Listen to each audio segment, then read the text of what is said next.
Julien Kirsch, bonjour. De Urban Prod, et on va parler de fact-checking. Avant de parler de fact-checking, on va parler de Urban Prod. Donc c'est une association qui a une activité autour des médias. Oui, tout à fait. Donc Urban Prod, c'est une association marseillaise qui travaille effectivement autour des médias, principalement la vidéo. On produit des vidéos, on fait de la prestation pour différentes structures. Ça peut être des structures culturelles, des collectivités, ça peut être aussi du privé. Mais on travaille aussi d'autres types de médias. Moi particulièrement, je travaille sur la question du son, je fais des podcasts. Et on est aussi grande école du numérique. On travaille sur la question du numérique, donc sur les usages. On a un lieu plutôt qui s'appelle le Mars Media Lab, qui est situé en plein centre de Marseille, et dans lequel on accueille plusieurs types de publics qui peuvent venir pour des ateliers. Si c'est du public amateur avec lequel on organise des ateliers, mais ça peut être aussi vraiment venir comme ça complètement librement pour venir prendre conseil par exemple. On a des fois des personnes âgées qui viennent, qui n'ont jamais fait d'adresse mail, qui viennent nous demander conseil ou qui ont un problème avec leur ordinateur. Et ça peut être aussi des professionnels du média ou du numérique et qui viennent chercher un espace de travail. On a, sous le titre de Grande École du Numérique, la possibilité aussi de proposer une formation autour de ces métiers. Conseiller médiateur numérique, c'est la formation qui est active en ce moment au sein d'Urban Prod. On a une promo qui va devenir peut-être futur conseiller numérique, qui est venu aussi aujourd'hui ici aux Rencontres de l'Orme. Et on propose des ateliers qui vont dans cette dynamique, qui permettent à des gens de s'initier et d'appréhender les nouveaux usages qui sont aussi liés aussi à la question des médias. Parmi tous ces ateliers, donc on a un atelier sur le fact-checking. Tout à fait. On va rappeler un petit peu le contexte du fact-checking au milieu de toutes ces fake news. L'importance aujourd'hui, comme on l'a vu, notamment sous un angle politique. Est-ce que vous pouvez nous rappeler un peu ce qu'est une fake news et le check-checking? Tout à fait. Alors, effectivement, fact-checking, vous l'avez. Alors, derrière ces mots anglais, on va réintroduire le français. Fact-checking, c'est tout simplement la vérification des faits. Et fake news, c'est une fausse information.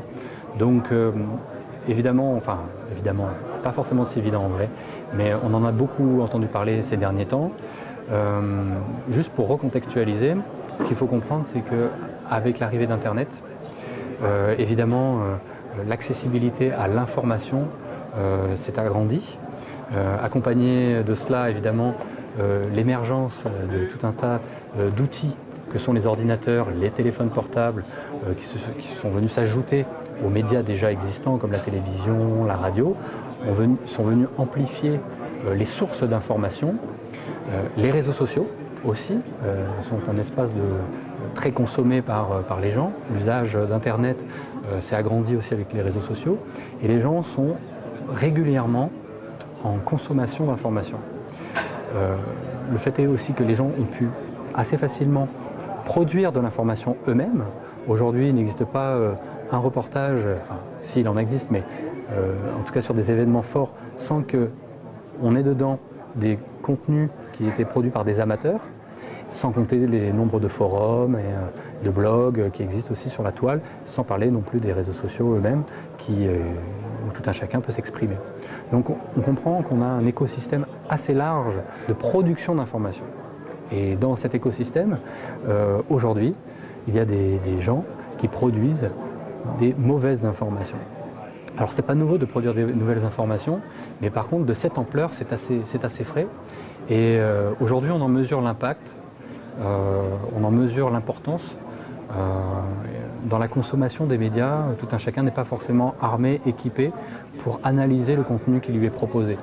Je vais sur Internet, je vais sur les réseaux sociaux, je vois un contenu qui m'est proposé, peut-être partagé par un ami, par quelqu'un de la famille, peut-être par un média que je crois valable. Je vais le regarder, je vais le consommer, c'est-à-dire que je ne vais pas forcément l'analyser, je ne vais pas y apporter une démarche plus ample, plus développée, et je vais le prendre tel quel. Le problème, c'est que derrière, ça peut engendrer une action de société. Ça peut, par exemple, si demain je vais voter et que j'ai été nourri de fausses informations, comment je vais être sûr de faire un bon choix par rapport aux informations que j'ai faites? L'objet de votre atelier, c'est de décrypter tout ça. C'est déjà d'expliquer ce phénomène, voilà. Tout à fait. D'expliquer l'ampleur du phénomène, d'expliquer aussi quelles ont été les raisons. Il y en a plusieurs, et il ne s'agit pas de dire que c'est mal, mais d'expliquer simplement que ça existe, et que du coup aujourd'hui les professionnels de l'information, en premier lieu les journalistes, proposent des outils, rentrent dans une démarche qui accompagne les usagers, les consommateurs des médias, pour leur permettre d'avoir plus d'éléments d'analyse. Alors c'est encore assez rare, et c'est assez nouveau finalement, puisque avant quand on regardait la télé, on regardait la télé. Quand on lisait un journal, on n'avait pas forcément un contenu connexe qui était proposé par des journalistes et qui était consacré à démystifier, à analyser, à débunker, comme on dit en anglais, c'est-à-dire à débusquer le vrai du faux, ou en tout cas à proposer une grille de lecture beaucoup plus large, beaucoup plus précise.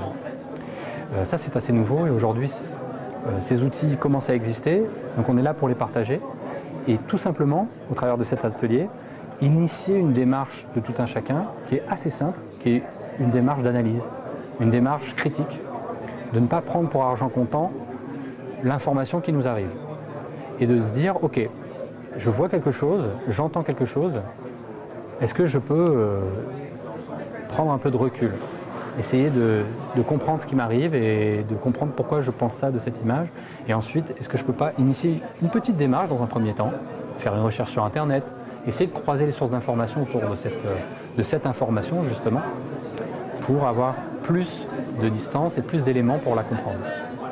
Petite question corollaire à notre propos, est-ce que fact-checking, c'est à la mode, on va dire que quelque part ce qui intéresse les gens, c'est justement, comme c'est un peu trash, c'est un peu négatif et que ça fait le buzz, on s'intéresse à ça et quelque part vérifier que la bonne information, le tuyau d'une Gourafi, c'est pas vrai, on s'en fiche un peu, quelque part c'est un peu marrant, ou ça contredit l'information commune qui est attendue. Est-ce que c'est pas un puissant fond là, cette lutte contre le fait que...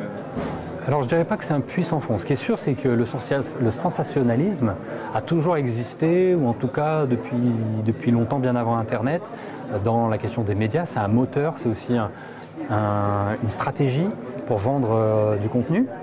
Et puis les médias, la façon dont on utilise les médias qui s'est personnifiée.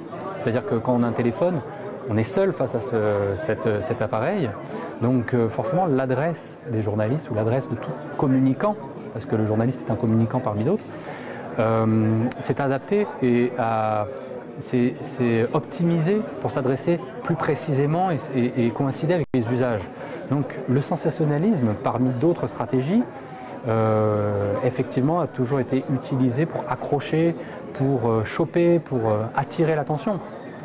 Finalement, ce n'est pas trop ça qui est remis en cause, parce que je pense que le sensationnalisme aura encore des beaux jours, et finalement, il en faut, parce qu'on s'adresse aussi à l'affect. La question, elle n'est pas vraiment là, c'est que aujourd'hui, c'est amplifié la communication, les outils de communication. Et certains l'utilisent consciemment, sciemment même, je dirais, pour véhiculer des fausses informations.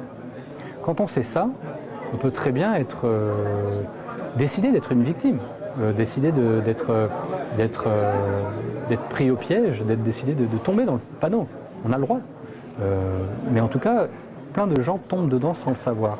Et quand on est journaliste et qu'on suit ça et qu'on voit que les gens forgent leur opinion, leur avis, et derrière les décisions qui sont liées à ça, parfois sur des mauvaises informations, et bien alors on se dit que peut-être il faut agir.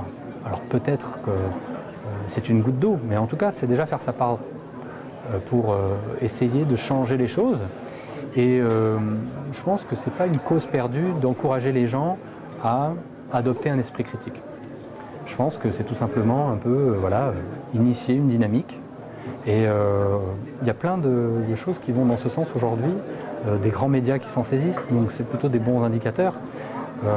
Évidemment, les pouvoirs publics, que ce soit l'éducation nationale, parce que c'est aussi pour former les esprits de demain, et l'Orme, c'est aussi pour ça qu'on est à l'Orme, mais pas que. Je crois que c'est à la charge de tout un chacun de faire cette initiative, de prendre aussi sa part dans le travail. Parce que rien ne remplacera, un peu comme pour l'écologie par exemple, rien ne remplacera l'initiative personnelle. Et l'addition de ces initiatives changera les choses. Mais il faut quand même des gens pour les impulser, et des actions et des projets qui vont dans ce sens. Voilà. Merci. Ben, je vous en prie.